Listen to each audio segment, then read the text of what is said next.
아시다시피 40여 재판관이 임명되면은 9명의 헌법재판관 중에 4명이 우리법 연구회 출신입니다.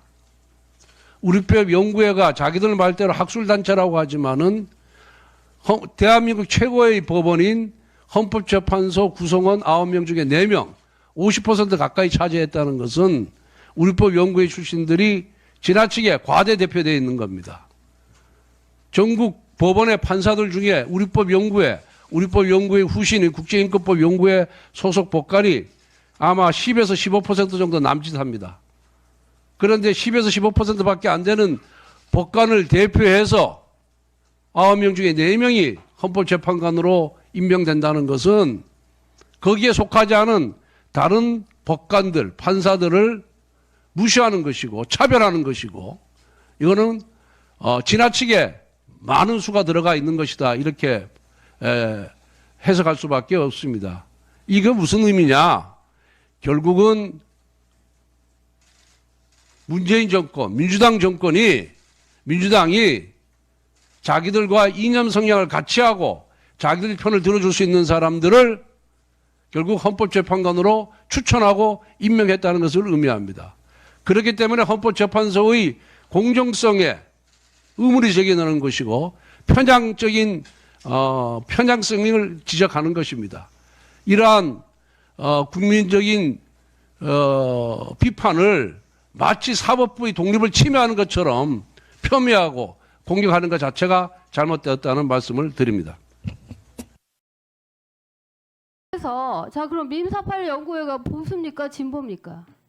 저는 보수도 아니고 진보도 아니라고 생각하고 있습니다. 자 그러면 국제인권법 연구회는 보수입니까 진보입니까? 저는 국제인권법에는 활동을 안 했기 때문에 그중에 비교적 진보적인 생각을 하는 분이 뭐 일부 있다는 거는 알고 있지. 어느 그러니까 단체 민사판례 연구회가 보수인지 진보인지는 모르겠고 국제인권법 연구회는 진보적인 판사들이 있다 이런 거예요? 아니 거기에 일부 진보적인 판사들이 있다고 그래요? 알고 이거 다 있습니다. 지금 법관들이 보고 있습니다. 자, 예. 국제인권법 연구회는 대법원 공식 커뮤니티입니까 아닙니까? 공식 커뮤니티입니다. 민사판례 연구회는 공식 커뮤니티입니까 아닙니까? 외부 학술 단체입니다. 아니죠. 그런데 공식 커뮤니티도 아닌 외부 학술 단체인 이 민사판례 연구가 몇십 년 동안 법원의 요직을 장악을 했습니다. 그래서 양승태 대법원장 체제에서 사법농단 사건이 벌어지면서 개혁을 하기 시작했던 거죠. 거기까지는 본인도 인정을 하셨습니다. 서면 답변서에서. 맞죠? 인정하셨잖아요. 그 원인에 대해서 다 말씀하셨고. 민사판례 연구회가 원인이라고 제가 민사판례 연구회에서 대부분 요직을 차지하신 분들이 여기 다 들어가 있죠. 지금. 사법농단에 관련된 그렇죠. 그 여러분 있는 거는 맞습니다. 아이고. 아니 그렇게 됐다 하셔가지고 제 질의 시간을 이렇게 뺏으면 어떡합니까? 에? 그래서 말씀드리는 건데 아까 재판이 객관적이지 않은 거는 어느 모임 어느 출신 법관들이라서 그 법관들이 한 판결들이 있기 때문에 객관적이지 않다 이렇게 말씀을 하시니까 그러면 그 연구회를 다 없앨 겁니까? 제가 그런 취지로 자 그런 취지로 말씀드리지 않았습니다. 후보자님 그러면 어떻게 재판을 객관화시킬 건가요? 그 객관화에 대한 사법이 법관들이 정치화됐다고 하셨으니까 어떻게 하면 비정치화를 시킬 겁니까? 그러니까 법관 윤리가 지금보다 더 확립되어야 윤리라는 된다고 거는 그러면 모임을 없애는 게 윤리화되는 겁니까? 제가 그런 말씀 드린 아니 적이 그러니까 없습니다. 지금 그러면 후보자님은 대한민국 법관의 윤리가 지금 땅에 떨어졌습니까? 그런 의미가 아니고 그럼 아까 계속 말씀하시기를 어떤 모임에 들어가 있는 법관들이 정치색을 띠니까 그것 때문에 객관적이 안 되고 사법이 정치화돼 있어서 정의가 살해당했다 이렇게 말씀하시는 것 같은데 제가 그래도 그렇게 그러면 왜 지금 법관들이 열심히 재판을 하고 있는데 왜 정의가 갑자기 살해가 됐어요? 전국 법관들이 대법원장 후보가 우리들을 향해서 정의가 살해됐다. 진실이 모욕당했다라고 하는데 그 법관들의 심정은 어떻겠습니까?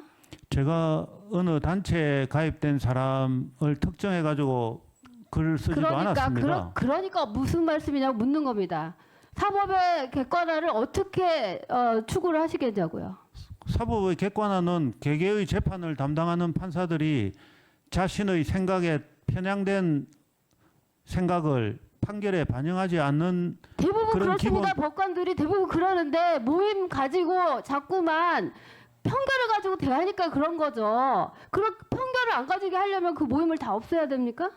제가 모임에 관해서는 아무런 글을 쓰지 그럼 어떻게 않았습니다. 법관들한테 그런 지금 충분히 편견 안 갖고 재판하고 있다고 저는 보고 있는데 왜 지금 후보자님만 그렇게 생각하시는 거예요? 지금 밖에서는 다 재판하는 판사들이 자기들의 생각을 판결 결론에 반영하고 있다고 실제로 법률 수요자들은 그렇게 인식하고 있는 것 같습니다. 예. 마무리해 주시기 바랍니다. 이수진 의원님. 그런 일부 판사들이 있다고는 저도 인정합니다. 자, 그 구체적으로 누구라고 특정할 수는 없지만은 수고하셨습니다. 이수진 의원님.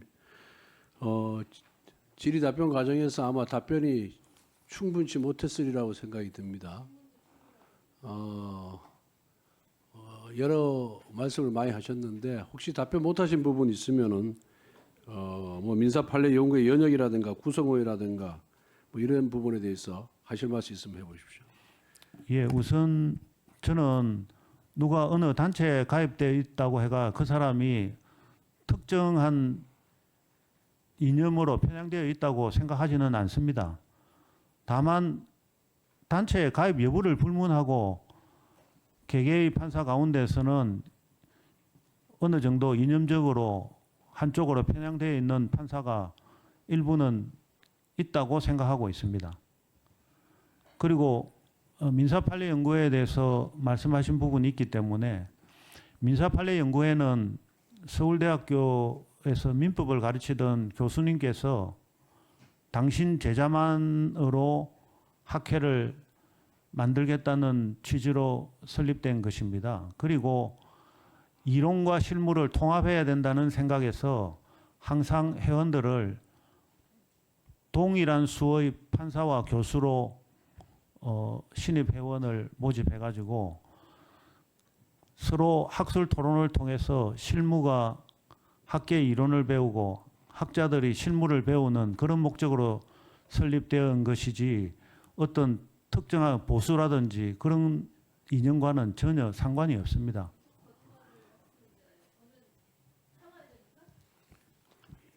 나중에 보충 질의 시간에 다시 질의하시고요.